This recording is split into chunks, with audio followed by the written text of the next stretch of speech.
Evet, Dersim'de bir fuhuş çetesi açığa çıktı ve günlerdir bu konu hem Dersim halkının hem de aslında tüm kamuoyunun gündeminde. Öncelikle bu çeteye dair sizde olan bilgileri alabilir miyiz? Birçok isim geçiyor fail olarak. Detayları dinleyebilir miyiz sizden? Ya öncelikle şunu söylemek gerekir. Aslında hani şok edici bir haber değil. Çünkü bu böyle bir fuhuş çetesinin olduğunu 10 yıldır biz Dersim'de sürekli söylüyoruz. Gerek kadın platformu olarak basın açıklamalarımızda, basına verdiğimiz demeçlerde bunu dile getirdik. Bize zamanla başvurular oluyordu. Çoğunlukla da bunlar üniversite öğrencilerinden olan başvurulardı platforma.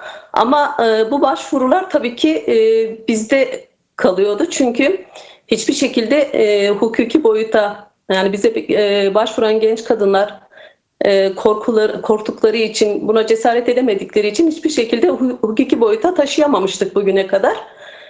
Bugün bir genç kadın çıktı ve bunu hukuki boyuta taşıdı ve savcılığa suç duyurusunda bulundu. Yani böyle bir çetenin varlığı bizim için sürpriz değil. Çünkü biz 10 yıldır sürekli Dersim'de böyle bir çete olduğunu, kadınları özellikle üniversite öğrencilerinin fuhuşa sürüklendiğini defalarca dile getirdik.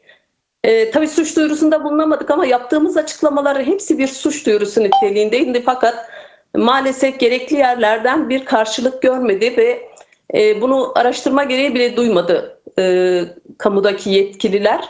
Üniversite boyutunda ise üniversitede birebir taciz iddiaları vardı. Bunlar biz dile getirdik, üniversite öğrencileri getirdiler ama rektörlük her defasında bunun üstünü kapattı.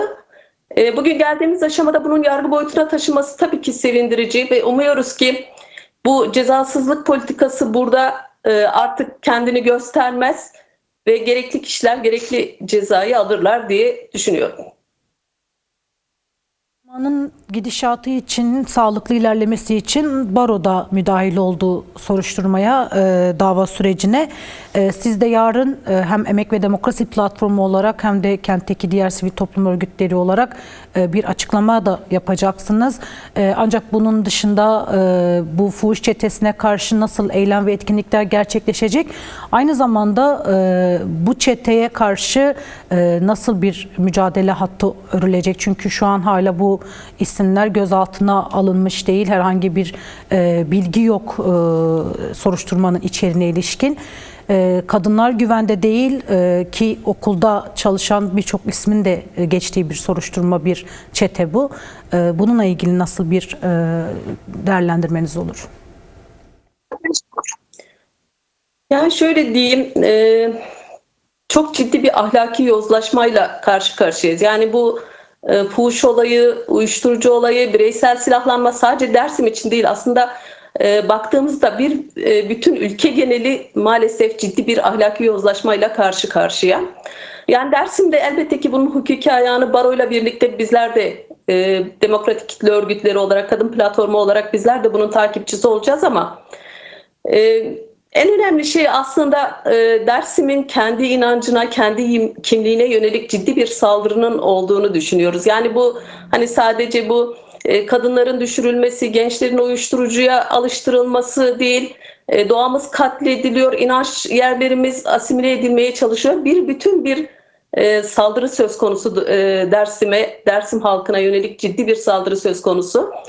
Tabii ki biz buradan birlikte hareket ederek, örgütlenerek, bir araya gelerek, yardıma ihtiyacı olanlarımıza yardım ederek, onların elinden tutarak ancak kendi kendimize ciddi bir dayanışma içerisinde olursak biz bu cenderenin içinden çıkabileceğimi düşünüyorum.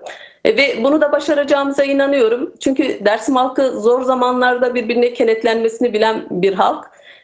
Bizler de yani bütün Dersim halkını duyarlı olmaya çağırıyorum. Çünkü yani geleceğimiz söz konusu, gençlerimiz söz konusu.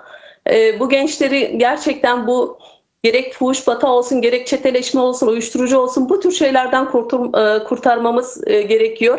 Ve geleceğimizi sağlam temeller üzerine yerleştirmemiz gerekiyor. O yüzden de Dersim halkını öncelikle yarın tabii yapacağımız bu yürüyüşe davet ediyorum. Sonrasında ise kurumlarla birlikte bir arada durmaya, Dersim'in onurunu sahiplenmeye ve gençlerimize daha iyi bir gelecek yaratmak için mücadele etmeye çağırıyorum.